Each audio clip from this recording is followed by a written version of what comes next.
Hey, Sharon Vordenholt here, and I'm back with the fabulous Beka Shea, my Pennsylvania investor friend.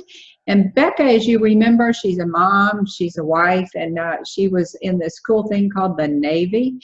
So we're going to talk today a little bit about marketing. And what we want to talk about is 2017 and prior to that, how marketing we used to do it and what she sees changing for 2018. So welcome back, Beka. Thanks for having me, Sharon. Excited. So let's just go back a little bit the past couple of years. I know I find it so funny that you built such a successful business and you weren't really doing any marketing, but when you started marketing, let's talk a little bit about what you were doing and what was working, and then we're going to talk about the way things are going to change and things we're going to do differently in 2018. Sounds good. So we did about 12 deals, maybe 14 if you count the rentals, in 2016. And I really started marketing in the middle of 2016, just doing postcards and I don't remember if I did bandit signs or not. I think I did some bandit signs. And just starting small, getting the deals that we needed. And I decided in January of 2017 that I really wanted to build out a wholesaling side, mainly to make sure that I always had a good rehab when I wanted one. Or two. Or 10. So 2017, I spent about $130,000 in marketing. Wow. Yeah. So I really tried a bunch of channels. And I've told you before, my motto is do the basics well. So I wanted to basically get all the data I could and then refine it. So I ran a bunch of channels for 12 months. At the end of 2017, I sat down and I looked at what worked and what didn't work. And then I put together a plan for 2018. Okay. Let's talk about that. So, and I think what folks need to take away from this is she's actually got numbers. You know, most people do not know their numbers. That's the engineer in Beka, the numbers person.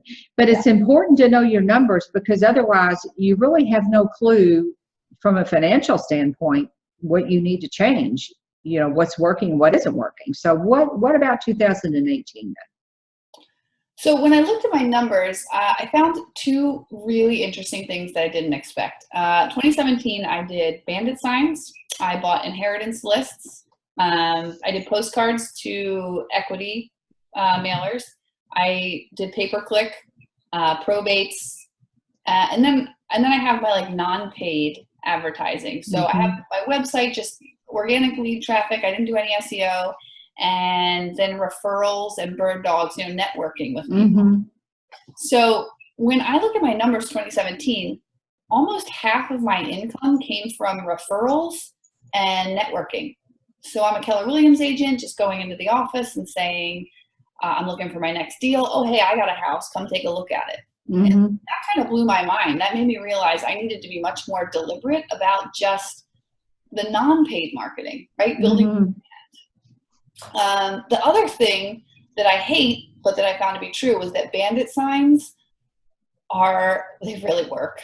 And I don't really like bandit signs, but people want to sell to someone local and someone small. They don't like the big corporate feel, and bandit signs really convey that message. So we also probate, we're not doing any more of. We didn't get any deals. We tried Facebook ads for a little bit. That was kind of a shiny object. We're pulling back from that. So for 2018, we're going to do bandit. I'm going to really make bandit signs a consistent part of my marketing, because they were inconsistent in 2017. We're going to keep doing the inheritance, but that's a smaller pool. And then postcards and PPC. So we're just pulling it back to 4 channels. And then I'll probably start doing some SEO as well to drive that traffic. I think that's a nice tie-in with the PPC.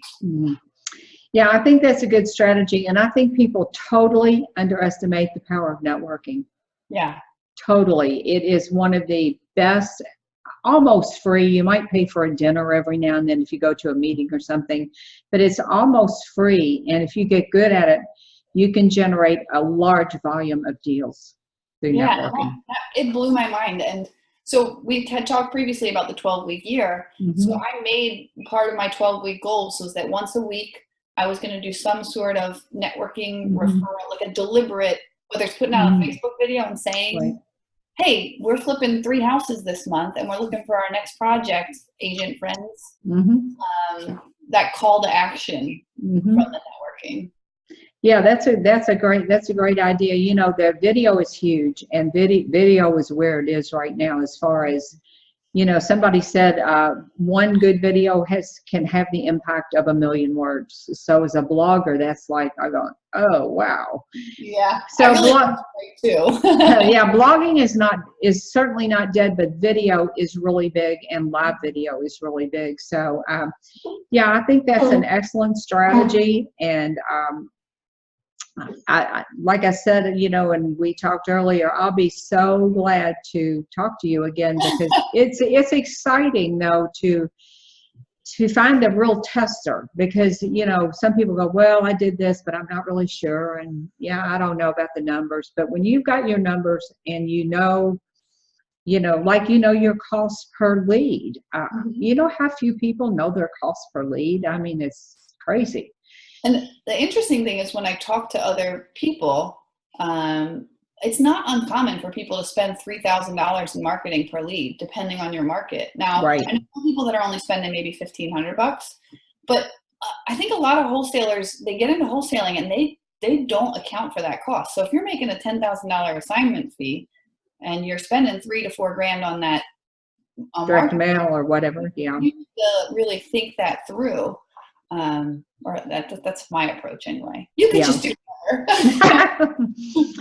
Well, I think that's a great tip, and so thank you again, Beka. It's always good talking to you, and I'm sure we'll be hearing a lot more from Miss Beka Shea.